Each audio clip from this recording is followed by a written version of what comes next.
کیا آپ جانتے ہیں کہ یاجوج و ماجوج کس نبی کی اولاد میں سے ہیں؟ اس ویڈیو میں آپ کو یاجوج و ماجوج سے متعلق وہ باتیں بتاؤں گا جو آپ نے کبھی نہیں سنی ہوں گی۔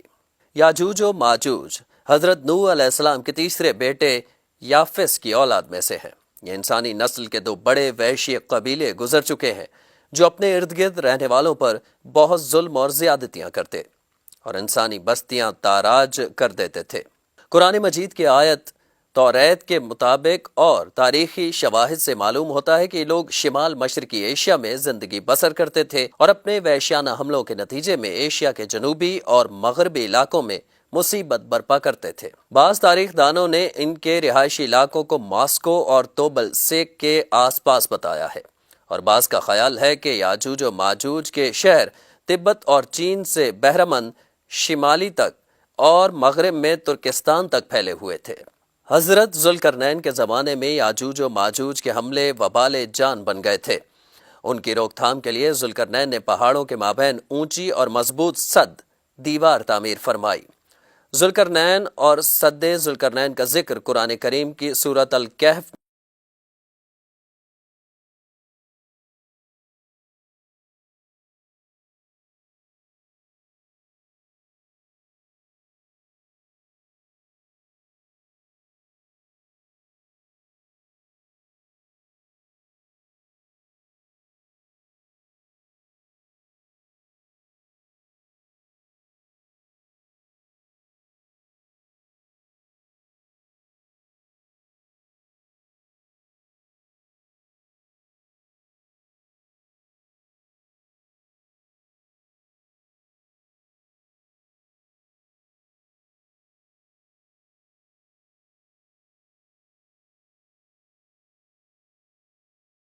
ابھی تک یقین کے ساتھ کسی شخصیت کو اس کا مصداق نہیں ٹھہرایا جا سکتا۔ ذوالقرنین کی بابت قرآن نے صراحت کی ہے کہ وہ ایسا حکمران تھا جس کو اللہ نے اسباب و وسائل کی فراوانی سے نوازا تھا۔ وہ مشرقی اور مغربی ممالک کو فتح کرتا ایک ایسے پہاڑی درے پر پہنچا جس کی دوسری طرف یاجوج اور ماجوج تھے۔ قرآن کریم کے سورۃ کہف میں بحوالہ یاجوج و ماجوج ذوالقرنین کے حالات بیان کرتے ہوئے فرمایا گیا ہے کہ جب وہ اپنی شمالی مہم کے دوران 100 دیواروں پہاڑوں کے درمیان پہنچا تو وہاں اسے ایسی قوم ملی جس کی زبان ناقابل فہم تھی۔ تاہم جب ترجمان کے ذریعے گفتگو ہوئی تو انہوں نے عرض کیا کہ یاجوج و ماجوج اس سرزمین پر فساد پھیلاتے ہیں، لہٰذا تو ہمارے اور ان کے درمیان ایک سد دیوار تعمیر کر دے۔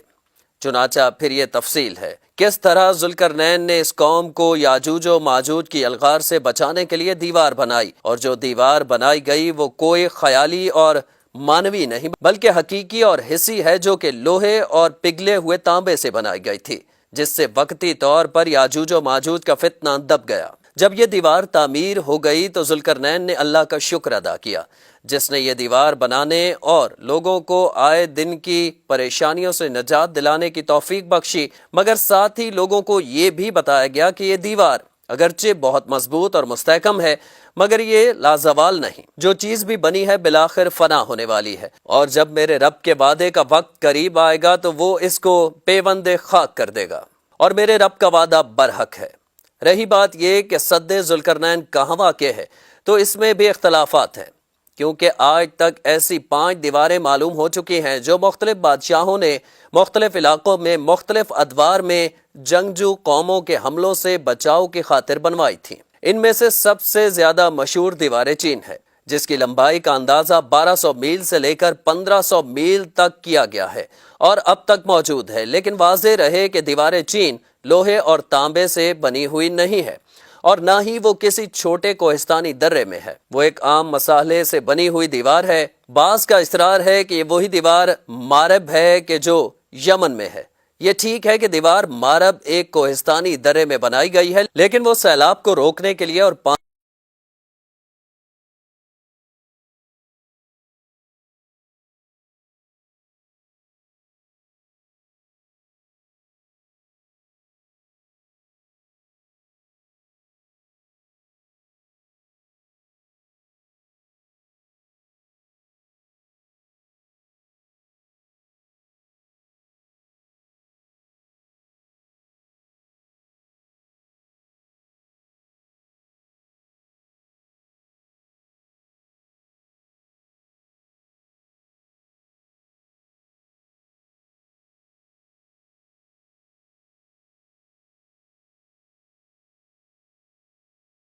سے ریزہ ریزہ کر کے زمین کے برابر کر دے گا، اور اس وعدے سے مراد قیامت کے قریب یاجوج ماجوج کا ظہور ہے۔ صحیح بخاری کی ایک حدیث میں حضور اکرم صلی اللہ علیہ وآلہ وسلم نے اس دیوار میں تھوڑے سے سوراخ کو فتنے کے قریب ہونے سے تعبیر فرمایا۔ ایک اور حدیث میں آتا ہے کہ یاجوج و ماجوج ہر روز اس دیوار کو کھودتے ہیں اور پھر کل کے لیے چھوڑ دیتے ہیں، لیکن جب اللہ کی مشیت ان کے خروج کی ہوگی تو پھر وہ کہیں گے کہ انشاءاللہ اس کو کھود دیں گے، اور پھر دوسرے دن وہ اس سے نکلنے میں کامیاب ہو جائیں گے اور زمین میں فساد پھیلائیں گے، یعنی انسانوں کو بھی کھانے سے گریز نہیں کریں گے۔ تو اللہ تعالیٰ کی طرف سے حضرت عیسیٰ علیہ السلام کو حکم ہوگا کہ وہ مسلمانوں کو طور کی طرف جمع کر لے، کیونکہ یاجوج و ماجوج کا مقابلہ کسی کے بس میں نہ ہوگا۔ حضرت عیسیٰ اور ان کے ساتھی اس وقت ایسی جگہ کھڑے ہوں گے جہاں غذا کی سخت قلت ہوگی۔ پھر لوگوں کی درخواست پر حضرت عیسیٰ یاجوج ماجوج کے لیے بد دعا فرمائیں گے،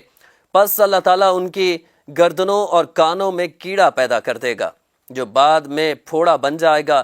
جس کے پھٹنے سے یہ ہلاک ہونا شروع ہو جائیں گے، سب کے سب مر جائیں گے۔ ان کی لاشوں سے ایک بالش زمین بھی خالی نہ ہوگی اور ہر طرف ان کی لاشوں کی گندگی بو پھیل جائے گی۔ پھر عیسیٰ ابن مریم دعا کریں گے تو اللہ تعالیٰ اونٹ کی گردن برابر پرندے بھیجیں گے جو ان کی لاشوں کو اٹھا کر جانے کہاں پھینک جائیں گے۔ پھر ایک بارش ہوگی جس سے کل زمین صاف و شفاف ہو جائے گی اور ہر طرف ہریالی اور خوشحالی ہوگی۔ صحیح مسلم میں نواس بن سمان کی روایت میں صراحت ہے کہ یاجوج ماجوج کا ظہور حضرت عیسیٰ علیہ السلام کے نزول کے بعد ان کی موجودگی میں ہوگا، جن سے ان مفسرین کی تردید ہو جاتی ہے جو کہتے ہیں کہ تاتاریوں کا مسلمانوں پر حملہ یا منگول ترک، جن میں سے چنگیز بھی تھا، یا روسی اور چینی قومیں یاجوج ماجوج ہیں